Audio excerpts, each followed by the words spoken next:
काना असून घरी तुझ्या, अरे काना असून घरी तुझ्या दह्या दुधाचे भरलेले माठ.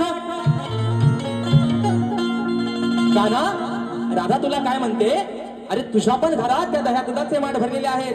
तू पण एक गवळ्याचाच पोर आहेस, मग तुझ्या घरात पण आहे ना अगदी हवा तसा डेर दाबून चपून भरलेला आहे. म्हणून राधा तुला म्हणते, अरे काना असून तुझ्या घरी भरलेले दह्या दुधाचे माठ. मग घेऊन सवंगडी येतो कान्हा, अरे आमची आडवा या वाट. मग जाता मथुरे बाजारी, आम्ही जाता मथुरे बाजारी, हा धरतो नेहमी आमचीच पाट.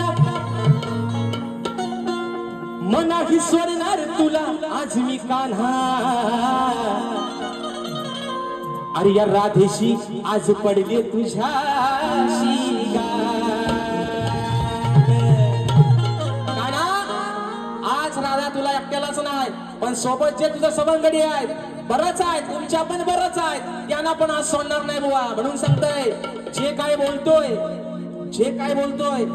ते शब्दानी शब्द खरा लिया. गीतेवर हात ठेवून सांगतोय, खरा बोलन खोटा बोलणार नाही. तसं माझा शब्द मेल्यानं मी गातो एक आणि बुवाच्या कानात जाऊन दुसराच भरताव काहीतरी.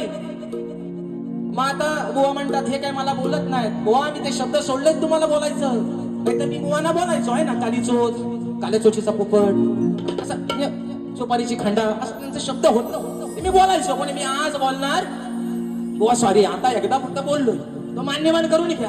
आणि म्हणून आज मंगळवार आहे, वायांचा वार आहे.